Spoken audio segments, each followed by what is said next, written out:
Hello everyone. तो फिर से स्वागत है आप सभी का आपके अपने चैनल न्यूटन 9.8 में। और आज हम लोग वीडियो का 10th पार्ट न्यूटन्स लॉ का लेकर हाजिर हैं और इसमें हम लोग डिस्कस करने वाले हैं कुछ पुली बेस्ड प्रॉब्लम और साथ ही साथ हम लोग डिस्कस करेंगे कुछ शॉर्टकट्स प्रॉब्लम जो कि आपको इंपॉर्टेंट है। तो चलिए हम लोग क्वेश्चन नंबर 1 से शुरू करते हैं। तो क्वेश्चन नंबर 1 में दिया हुआ है कि find the acceleration of 2 kg 3 kg and pulley if force F is equal to 80 newton, right. तो आप डायग्राम को देख सकते हैं, दो ब्लॉक्स ग्राउंड पे रखे हुए हैं 3 kg और 2 kg का। ऊपर से हम लोग F फोर्स को लगा रहे हैं। जो पुली है आपका आइडियल है। पुली क्या है? आइडियल मतलब ये होगा आपका मासलेस और स्मूथ रहेगा, ठीक है। तो चलिए हम लोग क्वेश्चन को शुरू करते हैं। तो हम लोग इस क्वेश्चन को कुछ ऐसा सोच सकते हैं कि आप F इज इक्वल टू कितना लगा रहे हैं? 80 न्यूटन।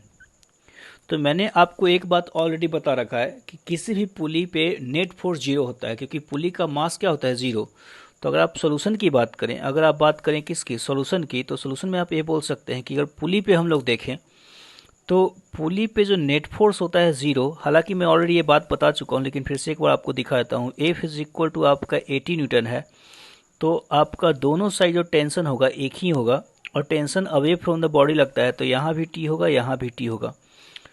और अगर नेट फोर्स आपका जीरो है, क्योंकि ये मास इसका जीरो है, तो आप बोलेंगे कि 80 न्यूटन ऊपर का, या ये बोल सकते हैं आप कि जो अपवर्ड फोर्स होगा और डाउनवर्ड फोर्स होगा इक्वल होगा। मतलब F minus 2T is equal to mass into acceleration. Mass into acceleration कुछ भी हो, एक्सेलरेशन नेट फोर्स क्या हो जाएगा? जीरो। तो यहाँ से T का वैल्यू आप देख सकते हैं F/2। तो टेंशन इस पे लगेगा वो F/2 के बराबर लगेगा। तो हम लोग उस टेंशन को डायरेक्ट इस ब्लॉक्स पे दिखा सकते हैं। यहाँ भी F/2 आपका फोर्स लगने वाला है, और यहाँ भी क्या लगने वाला है? यहाँ भी क्या लगने वाला है? F/2 फोर्स, क्योंकि दोनों जगह जो टेंशन हो गया है F/2 के बराबर हो चुका है। ओके। तो चलिए हम लोग अब एबीडी डायग्राम ड्रॉ करते हैं 3 kg और 2 kg का।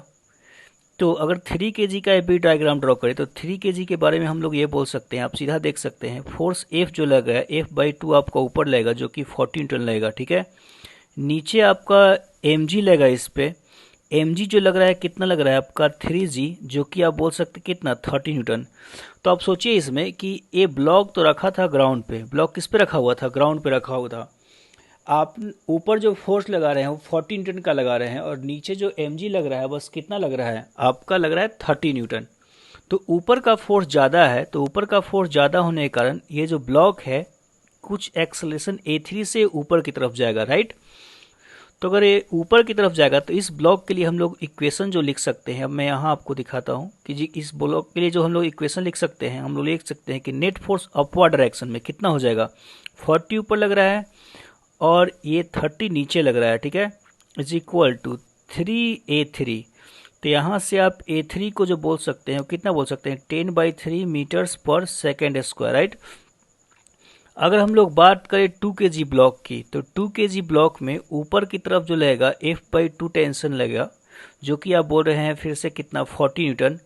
और नीचे जो लगेगा आपका कितना लग रहा है फोर्स? वो लग रहा है 2g। mg जो होगा 2g के बराबर, जो कि 20। तो इस केस में भी आप बोलिएगा कि आप ऊपर जो लगा रहे हैं 40 न्यूटन, जो कि ज़्यादा है mg से, तो ये ब्लॉक ग्राउंड से उठ जाएगा। एक बात याद रखिए, ग्राउंड से तभी उठेगा जब आप mg से ज़्यादा फोर्स लगाएंगे। इमेजिन कीजिए जो मैं बात बोल रहा हूँ कि आप किसी ब्लॉक को ग्राउंड पे रखे हुए हैं, 5 kg का ब्लॉक है, तो आप जब तक उस पे ऊपर से 50 से नहीं पुल कीजिएगा तब तो ग्राउंड से उठने वाला नहीं है। तो यहाँ पर आप तो फोर्स ज़्यादा लगा रहे हैं, तो इसी कारण से ऊपर जाएगा, और यहाँ से A2 जो आएगा ऊपर की तरफ, हम लोग लिख सकते हैं नेट फोर्स ऊपर की तरफ होगा। तो net force in upward direction will be equal to 40 in upward direction minus 20 in downward direction is equal to 2A2। This will give you the value of A2 is how much? Is 20/2 which is 10 meters per second square. तो 2 kg ऊपर जाएगा 10 meters per second square से, 3 kg जाएगा 10/3 metre पर second square से जाएगा। अब आपको निकालना है एक्सेलरेशन ऑफ पुली। तो देखिए एक्सेलरेशन ऑफ पुली निकालने के लिए मैं क्या करता हूँ, अब मैं यहाँ कांस्टेंट रिलेशन आपको दिखाता हूँ यहाँ पर। अब देखिए होगा क्या कि हम लोग कुछ ऐसे सोच सकते हैं इसको, 1 सेकेंड। हम लोग इस क्वेश्चन में कुछ ऐसे सोच सकते हैं कि ये अगर 3 kg ऊपर जाएगा, 3 kg ऊपर जाएगा तो रिलीज करेगा सपोज कीजिए x3, ठीक है। और 2 kg भी ऊपर जाएगा, ऑब्वियसली ऊपर जाएगा, तो ये रिलीज करेगा कितना? x2। तो 2 kg x2 रिलीज कर ऊपर जाने से x2 रिलीज होगा, 3 kg को ऊपर जाने से x3 रिलीज होगा।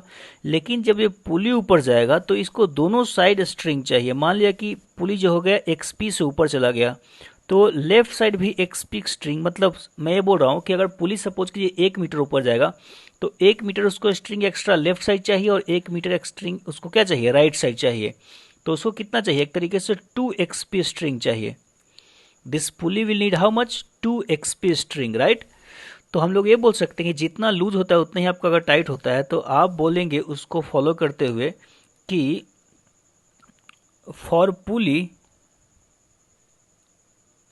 पुली आप बोल सकते हैं जितना आपका लूज होगा उतना ही आपका स्ट्रिंग क्या होगा, टाइट होगा। आपका कॉन्स्टेंट लगेगा, लूज जो हो रहा है x2 प्लस x3 हो रहा है और टाइट हो रहा है 2 xp के बराबर। तो यहाँ से आपका xp निकल जाएगा और डिफ्रेंशिएट करेंगे तो एक्सेलेरेशन आ जाएगा। तो इसको हम लोग डिफ्रेंशिएट साथ साथ करते चलते हैं। तो अगर डिफ्रेंशिएट करेंगे तो आज यहाँ से आ जाएगा कि a2 plus a3 is equal to 2ap। So basically this is going to give you the value of AP as equal to A2 plus A3 by 2, right? So A2 plus A3 by 2, what is A2? A2 is 10 and A3 is 10 by 3 divided by 2, which is equal to how much? This value will become equal to 30 plus 10, 40 by 3, which is 20 by 3, 20 by 3 meters per second square। Okay, तो ये आपका acceleration of pulley हो जाएगा। Okay, तो चलिए हम लोग अब नेक्स्ट क्वेश्चन पे मूव करते हैं। नेक्स्ट क्वेश्चन है आपका कि आप 2 ब्लॉक्स दिए गए हैं, आप देख सकते हैं यहाँ पर कि 2 ब्लॉक्स दिए गए हैं 2 kg 3 kg, ये ग्राउंड पे रखा हुआ है ब्लॉक, ऑब्वियस सी बात है। और दोनों साइड से हम इसको पुश कर रहे हैं, दोनों साइड से क्या कर रहे हैं, उसको पुश कर रहे हैं।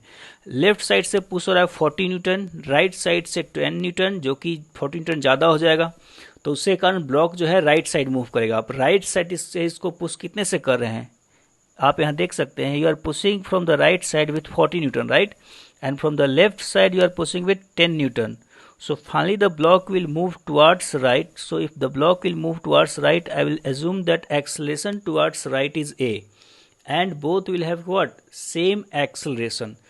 तो अब आप इसमें यूज कर सकते हैं, अगर सोल्यूशन की बात करें तो सोल्यूशन में डायरेक्ट करता हूँ कि आपका जो एक्सेलरेशन हो जाएगा क्या है, एफ नेट बाई क्या लिख सकते हैं, एम नेट। मैंने यह तरीका बताया था कि अगर बॉडी का एक्सेलरेशन सेम हो तो आप यूज कर सकते हैं F net by M net.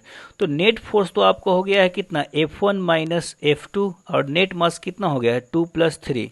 So which will give you 40 minus 10 divided by 5, which will give you how much, it will be 6 meters per second square. तो ब्लॉक्स जो हैं राइट की तरफ मूव करेंगे कितने से, 6 मीटर्स पर सेकेंड स्क्वायर से। कितने से, 6 मीटर्स पर सेकेंड स्क्वायर से।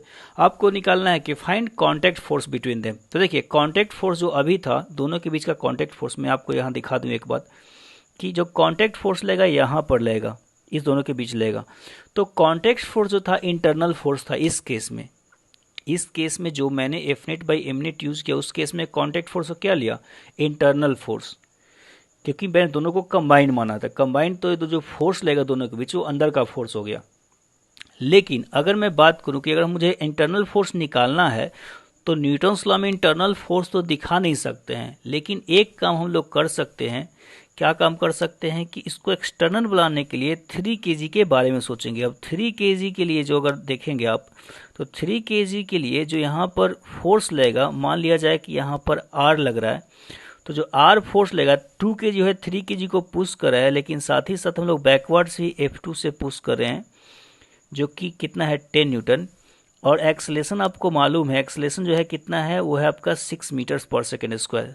तो देखिए अब 3 kg के लिए जो है, आप ऊपर देखिए 3 kg के लिए जो ब्लॉक 3 kg के लिए है, वो जो कांटेक्ट फोर्स होगा एक्सटर्नल फोर्स हो गया। उस फोर्स के कारण ये 3 kg राइट साइड में जा रहा है। 3 kg किधर जा रहा है, राइट साइड में।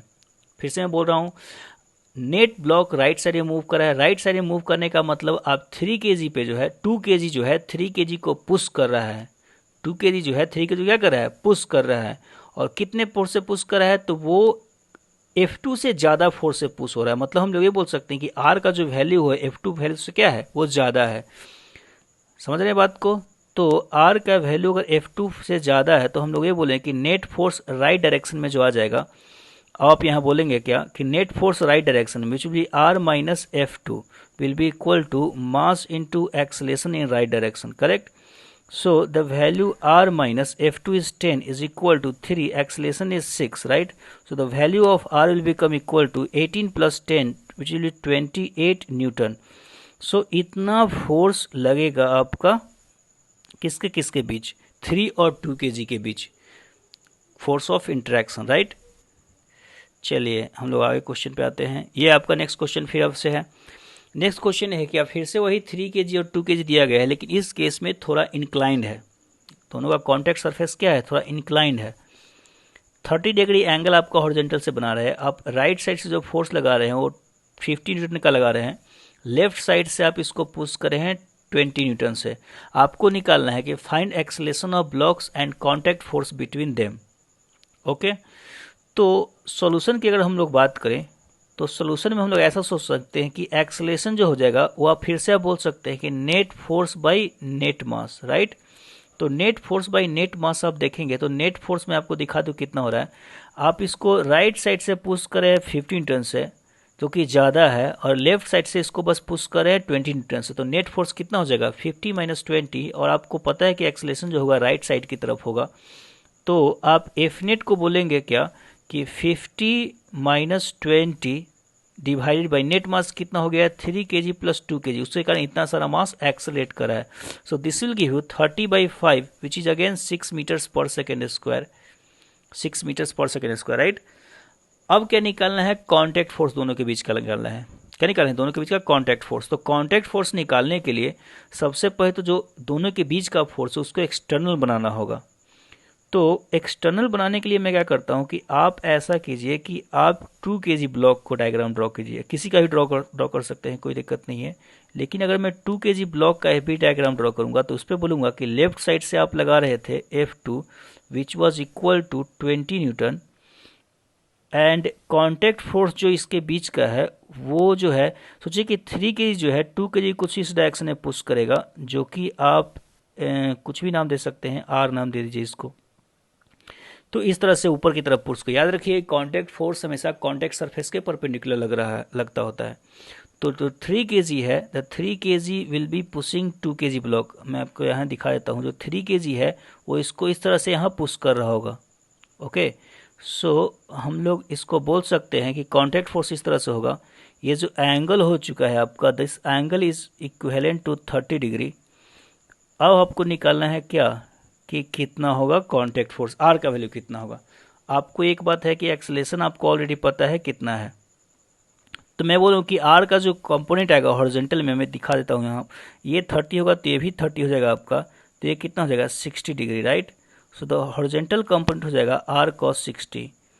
हम लोग इसको बोल सकते हैं, एक सेकेंड मैं इसको ऐसे कुछ दिखा देता हूँ कि the component of R will be, one will be R X which is R cos 60, और वर्टिकल कंपोनेंट जो हो जाएगा अगर आपको चाहिए तो हो जाएगा आर साइन 60, राइट।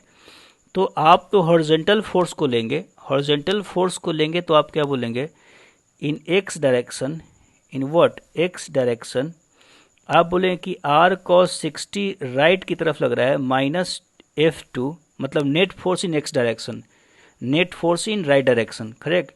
तो R cos 60 minus F2 will be equal to 2A2, right, और 2A, सिंपली 2A आप इसको बोल सकते हैं क्योंकि ए तो दोनों का सेम ही है। तो आप बोलेंगे कि what is the value of cos 60, cos 60 is 1/2 minus the value of F2 is 20 is equal to 2 into a is what, it's 6। So यहाँ से आ जाएगा आपका r is equal to 12 plus 20 which is equal to like 32। So 32 into 2 which is 64 newton. तो ये आपका हो जाएगा force, contact force between 3 kg and 2 kg blocks, right.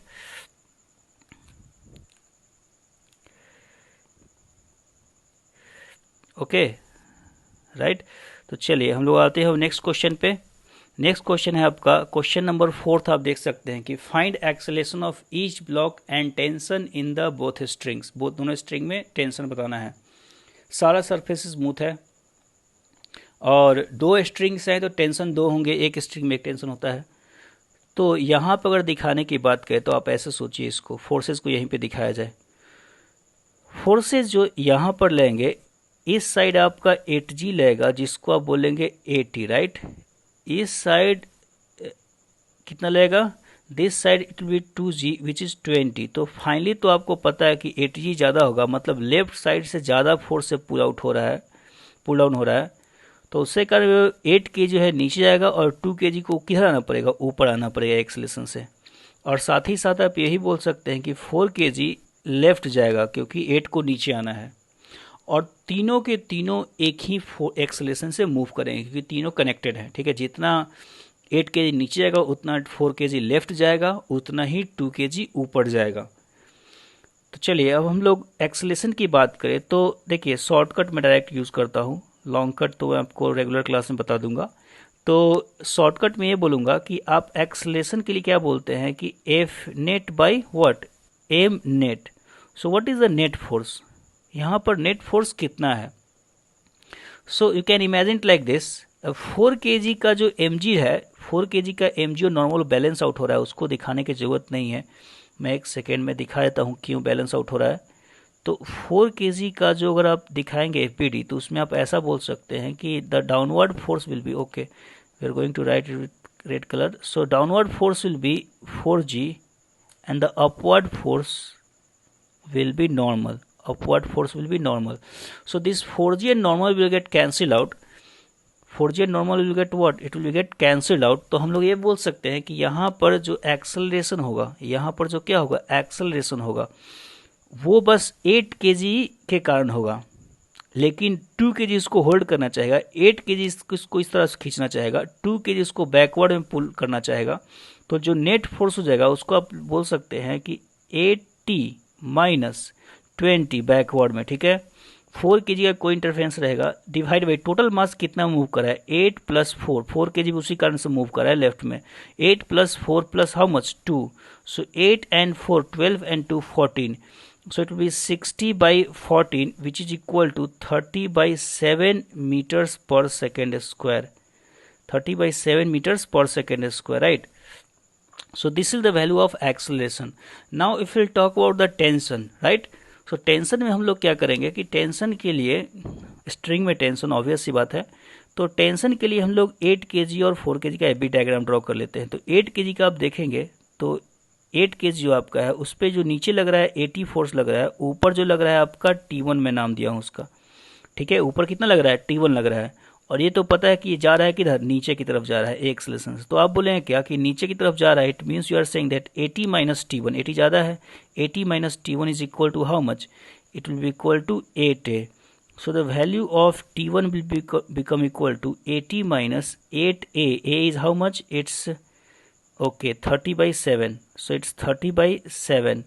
तो इसको आप कितना बोलेंगे, it will become equal to 56 560 minus 240 divided by 7, which will become equal to almost like 320 by 7. So tension will be 320 by 7 meters per, sorry this is Newton, actually we are calculating a normal tension here, right? So this will be this much Newton, correct? if अगर हम लोग बात करते हैं 2Kg tension on 2Kg means tension T2 की बात करते हैं, तो आपके पास दो ऑप्शन है, या तो आप 4Kg का FB डायग्राम ड्रॉ कीजिए, जो कि आप देख सकते हैं 4Kg का FB डायग्राम ड्रॉ कीजिए, आपको लेफ्ट साइड का फोर्स T1 है, यहाँ पर आपका लेफ्ट साइड का फोर्स T1 है और राइट साइड का फोर्स क्या है T2। याद रखिए टेंशन हमेशा बॉडी से के अवे लगता है, जो टेंशन फोर्स होंगे वो it will always act away from the body. 1 second, जो टेंशन होगा आपका ये हमेशा बॉडी से अवे एक्ट होगा, तो उसके लिए आप बोल सकते हैं कि यहाँ जो लग रहा है T1 जो लग रहा है, T1 इसको खींचना चाहेगा, लेकिन T2 जो लगेगा अभी इसका T2 के लिए इधर हो जाएगा, T2 जो है उसको होल्ड करना चाहेगा, साथ ही साथ T2 इस पे भी लेगा, 2Kg ब्लॉक पे भी T2 लेगा, ठीक है। तो 2Kg ब्लॉक पे अगर T2 लेगा तो मैं 2Kg का ही डायग्राम ड्रॉ करता हूँ, क्योंकि 2Kg का अगर FP डायग्राम मैं ड्रॉ करूँ तो आप ये बोलेंगे कि for 2Kg you will have, ऊपर की तरफ क्या लेगा T2 और नीचे की तरफ क्या लेगा 2G, राइट, विच इज़ 20। ये तो पता है कि ये ऊपर जा रहा है एक्सलेशन से, इसका मतलब T2 जो है, T2 जो है वो 2G से मतलब 20 से ज़्यादा होगा। और आप बोलें क्या कि T2 minus 2G is equal to 2A. So it will give you T2 is equal to 2, G is 10 plus 2, A is how much? Its acceleration is 30/7. So A is 30/7. तो इसको आप बोलेंगे कितना, तो 140 plus, so 140 plus 60/7 which will give you like 200/7 meters per second square. तो ये आपका acceleration दोनों में हो चुका है। और हम लोग इस पार्ट में इतना ही डिस्कस करते हैं। हम लोग नेक्स्ट वीडियो में हम लोग स्प्रिंग फोर्स के बारे में बात करेंगे। तब तक के लिए बाय बाय।